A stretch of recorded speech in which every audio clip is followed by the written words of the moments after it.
सुकिमा ओना, Japanese horror legend. हम सब के घर के अंदर हर जगह कई दरारें और ऐसी छोटी छोटी जगहें होती हैं जिसके बीच में से एक धागा भी नहीं निकल सकता। पर अगर उसी छोटी जगह या गैप में कोई बुरा साया कई समय से छुप के आपका इंतजार कर रहा हो तो 25 साल का इसामू जापान के शहर ओसाका में रहता था। वो हाल ही में एक नए घर में शिफ्ट हुआ था, लेकिन जिस दिन से इसामू उस घर में शिफ्ट हुआ उस दिन से उसे अजीब सा लगने लगा था। उसे हमेशा ऐसा महसूस होता था कि जैसे कोई उसे लगातार देख रहा है, लेकिन उस घर में उसके सिवा और कोई भी नहीं होता था। उस घर में इसामू जहां भी बैठा होता था या जो भी कर रहा होता था, उसे हर समय ऐसा ही लगता था जैसे कि कोई उसके साथ उसके कमरे में ही है। कभी रात में डिनर करते हुए उसे लगता था कि डाइनिंग रूम में पर्दे के पीछे से कोई उसे घूर रहा है। तो कभी जब वो बाथरूम में होता तो उसे लगता कि जैसे बाथरूम के दरवाजे के नीचे से कोई उसे घूर रहा है। कभी कभी तो जब वो रात के अंधेरे में सो रहा होता और उसकी आंखें अचानक खुलती तो भी उसे कुछ पलों के लिए ऐसा लगता कि अंधेरे में दो सफेद आंखें उसे घूर रही हैं। इसामू इन सब से परेशान होकर बस उस चीज को ढूंढना चाहता था जो उसे घूर रही थी। इसलिए इसामू ने घर के हर एक कोने में उस चीज की खोज करनी शुरू कर दी। वो घर के पर्दों के पीछे देखता तो उसे लगता कि कोई उसे दीवार की दरार में से घूर रहा है। वो उस दरार में देखता तो उसे ऐसा लगता कि वो चीज उसके बिस्तर के नीचे से उसे देख रही है। वो बिस्तर के नीचे देखता तो उसे लगता कि वो चीज उसके सोफे के नीचे से उसे देख रही है, पर उसे कहीं भी कुछ नहीं मिलता था। धीरे धीरे इसामू अपना मानसिक संतुलन खोने लगा। वो सब छोड़कर अपना सारा समय जो भी उसे घूर रहा था उसको ढूंढने में लगाने लगा। दिन रात वो बस यही करता रहता था। घर के जिस कोने में उसे वो चीज नहीं मिलती वो उस कोने पर टेप लगाकर उसे बंद करने लगा था। धीरे धीरे लगभग उसका सारा घर टेप हुई जगहों से भर गया था। इसामू इतना पागल हो गया था कि उसने अपने घर से बाहर जाना ही बंद कर दिया था। जब कई दिन बाद उसके ऑफिस के दोस्त उसके ऑफिस के ना आने की वजह उससे पूछने के लिए उसके घर पहुंचे तो उन्हें इसामू जमीन पर पड़ा हुआ मिला। वो किसी से डरा हुआ कांप रहा था और रो रहा था। उसके ऑफिस के दोस्तों ने उसकी इस हालत की वजह पूछी तो उसने बताया कि वो घर से बाहर इसलिए नहीं निकल रहा क्योंकि वो लड़की उसे कहीं जाने नहीं दे रही है। अगर वो कहीं भी बाहर जाता है तो उस लड़की को अकेला महसूस होता है और वो बुरा मान जाती है, और अगर एक बार वो लड़की बुरा मान गई तो वो इसामू की जान भी ले सकती है। उसके दोस्तों को यह बात सुनकर बेहद अजीब लगा और उन्होंने जब उससे पूछा कि कौन सी लड़की और वो किधर है तो उसने अपने कमरे की ड्रेसिंग टेबल की तरफ उंगली उठाई। ये सुनकर उसके दोस्त को और अजीब लगा क्योंकि वहां कोई नहीं था। इसामू ने कहा कि वो लड़की उस टेबल और दीवार के बीच में जो गैप है वहां है। ये सुनकर उसके सारे दोस्त उसका डर खत्म करने के लिए उस गैप को देखने गए, लेकिन जैसे ही वो उस गैप के पास पहुंचे उनकी डर के मारे रूह ही कांप गई क्योंकि ड्रेसिंग टेबल और दीवार के बीच के बस 5 सेंटीमीटर के गैप में एक लाल ड्रेस में लंबे बालों वाली एक लड़की खड़ी थी जो सिर्फ उन्हें घूरे जा रही थी।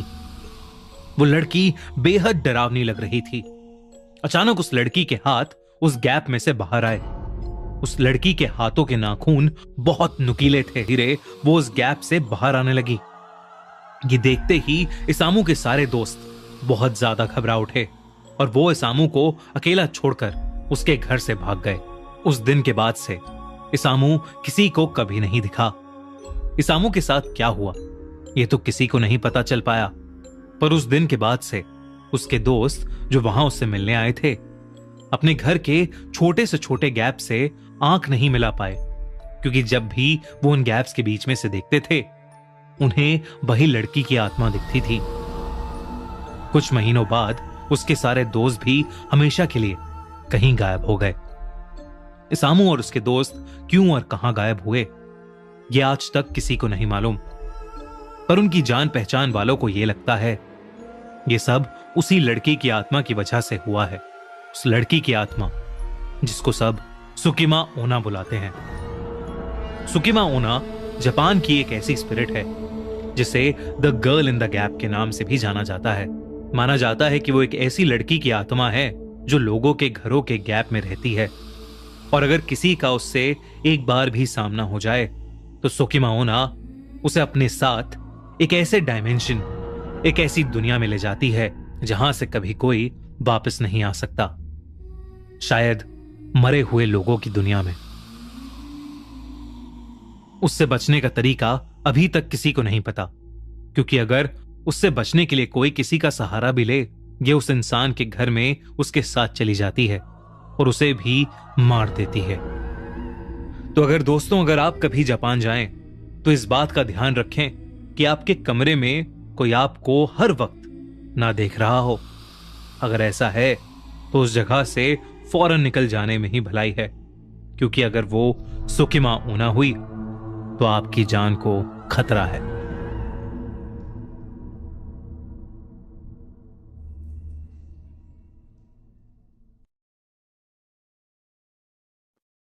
एक बार डैनियल नाम का एक लड़का अपने स्कूल के बाद अपने घर जा रहा था।